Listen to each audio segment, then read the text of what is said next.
আসসালামু আলাইকুম international news বাংলায় আপনাদের স্বাগতম। শুরুতে থাকছে শিরোনাম।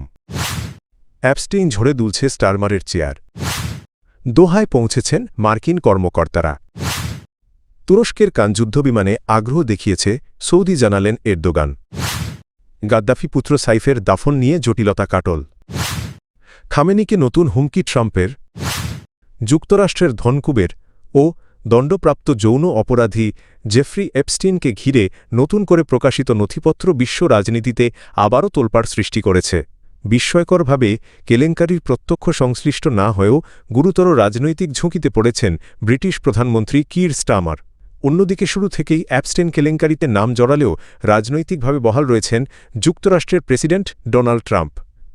সিএনএনের এক বিশ্লেষণ প্রতিবেদনে বলা হয়েছে, এপস্টেইনের সঙ্গে সরাসরি কোনো সম্পর্ক না থাকলেও স্টারমারের ঘনিষ্ঠ সহযোগী ও সাবেক মন্ত্রী পিটার ম্যান্ডেলসনের সঙ্গে অ্যাপস্টেইনের দীর্ঘদিনের যোগাযোগ প্রকাশ্যে আসায় ব্রিটিশ রাজনীতিতে তীব্র প্রতিক্রিয়া তৈরি হয়েছে।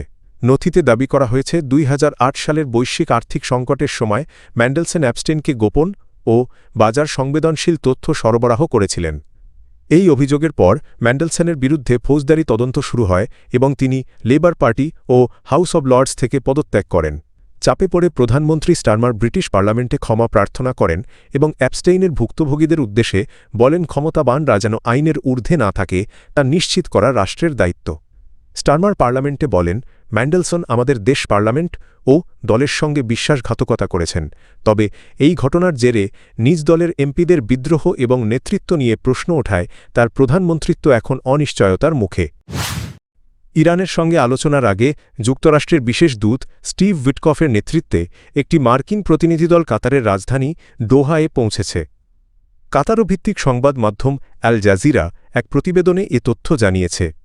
প্রতিবেদনে বলা হয়, আগামীকাল শুক্রবার সকালে ওমানের রাজধানী মাস্কাট-এ মার্কিন ও ইরানি কর্মকর্তাদের মধ্যে আলোচনা অনুষ্ঠিত হওয়ার কথা রয়েছে। বৈঠকের আগে মধ্যপ্রাচ্য নীতি বিষয়ে গুরুত্বপূর্ণ ভূমিকা রাখা ব্যক্তি জ্যারেড কুশনারকেও উইটকফের সঙ্গে দেখা গেছে বলে প্রতিবেদনে উল্লেখ করা হয়।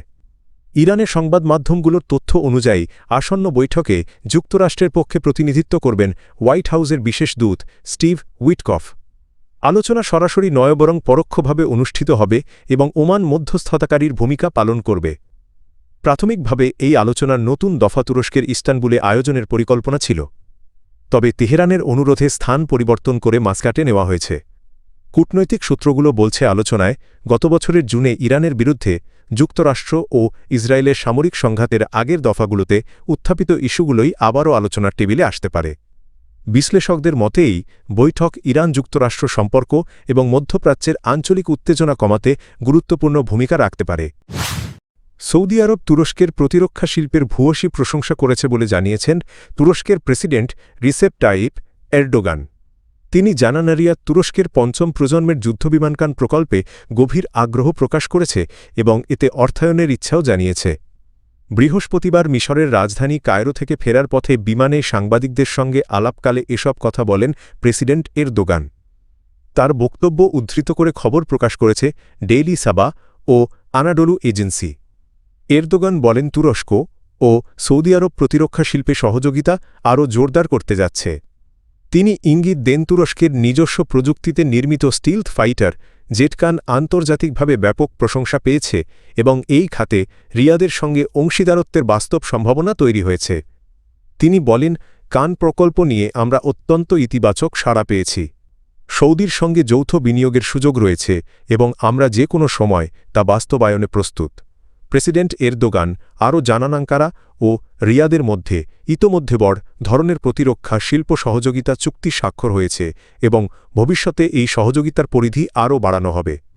তিনি বলেন, সৌদি আরবের সঙ্গে তুরস্কের গভীর সাংস্কৃতিক ও ঐতিহাসিক সম্পর্ক রয়েছে এবং সাম্প্রতিক সফরে স্বাক্ষরিত চুক্তিগুলো সেই সম্পর্ককে নতুন উচ্চতায় নিয়ে যাবে। লিবিয়ার 4 দশকের শাসক মুয়াম্মার গাদ্দাফি নিহত হওয়ার পর দীর্ঘদিন আন্তর্জাতিক আলোচনার বাইরে ছিল তার পরিবার। এক যুগ পর আবারও সংবাদ শিরোনামে ফিরেছেন গাদ্দাফির উত্তরসূরিরা। গত মঙ্গলবার দেশটির রাজধানী ট্রিপোলির অদূরে গুলি করে হত্যা করা হয় তার ছেলে সাইফ আল ইসলাম গাদ্দাফি। খবরটি প্রকাশ করেছে সৌদি আরব ভিত্তিক সংবাদ মাধ্যম আল আরাবিয়া। নিরাপত্তা ও রাজনৈতিক জটিলতার কারণে হত্যাকাণ্ডের ৩ দিন পরও সাইফ আল গাদ্দাফির মরদেহ দাফন করা সম্ভব হয়নি। অবশেষে পরিবার ও সংশ্লিষ্ট পক্ষগুলোর মধ্যে সমঝোতা হওয়ায় দাফনের সিদ্ধান্ত চূড়ান্ত হয়েছে। পরিবারের সিদ্ধান্ত অনুযায়ী শুক্রবার লিবিয়ার বানি ওয়ালিদ শহরে তার ভাই খামিস গাদ্দাফিয়ের কবরের পাশেই সাইফ আল গাদ্দাফির মরদেহ দাফন করা হবে। এর আগে তার মরদেহর স্বার্থে দাফনের পরিকল্পনা থাকলেও শেষ পর্যন্ত তা পরিবর্তন করা হয়। বিশ্লেষকদের মতে সাইফ আল গাদ্দাফির হত্যাকাণ্ড ও দাফন ঘিরে সৃষ্ট জটিলতা লিবিয়ার ভঙ্গুর রাজনৈতিক ও নিরাপত্তা পরিস্থিতিরই প্রতিফলন। ইরানের সঙ্গে চলমান উত্তেজনার মধ্যে দেশটির সর্বোচ্চ নেতা আয়াতোল্লাহ আলী খামেনেইকে নতুন করে হুমকি দিয়েছেন যুক্তরাষ্ট্রের প্রেসিডেন্ট ডোনাল্ড ট্রাম্প। বুধবার এনবিসি নিউজকে দেওয়া এক সাক্ষাৎকারে ট্রাম্প বলেন, খামেনির অত্যন্ত শঙ্কিত হওয়া উচিত। অবশ্যই তাকে খামোশ হতে হবে। চলতি বছরের জানুয়ারিতে ইরানে ব্যাপক বিক্ষোভ এবং সরকারি বাহিনীর কঠোর দমনপীড়নের অভিযোগ তুলে এর আগে হামলার হুমকি দেয় ওয়াশিংটন। এর অংশ হিসেবে যুক্তরাষ্ট্র মধ্যপ্রাচ্যে একটি বিমানবাহী রণতরীসহ একাধিক ডেস্ট্রয়ার মোতায়েন করেছে। তবে উত্তেজনা প্রশমনে মধ্যস্থতার উদ্যোগ নেয় টার্কি। এই উদ্যোগের ধারাবাহিকতায় আগামীকাল শুক্রবার যুক্তরাষ্ট্র ও ইরানের প্রতিনিধিদের মধ্যে বৈঠক হওয়ার কথা রয়েছে। কিন্তু বুধবার বৈঠকটি ভেস্তে যাওয়ার আশঙ্কা দেখা দিলে ট্রাম্প এই হুমকি দেন বলে কূটনৈতিক সূত্রগুলো মনে করছে। সাক্ষাৎকারে ট্রাম্প আরও বলেন, ইরানকে অবশ্যই তার পরমাণু কর্মসূচি থেকে সরে আসতে হবে এবং এ বিষয়ে কোনো বিকল্প নেই। তার ভাষায় পারস্য উপসাগরীয় দেশগুলো কখনোই এমন শক্তি অর্জন করতে পারবে না এবং সে কারণেই তারা ইরানের পরমাণু কর্মসূচি নিয়ে গভীরভাবে উদ্বিগ্ন। বিশ্লেষকদের মতে এই বক্তব্য যুক্তরাষ্ট্র ইরান সম্পর্কের উত্তেজনা আরও বাড়াতে পারে এমন সময়ই যখন কূটনৈতিক সমাধানের চেষ্টা চলছে।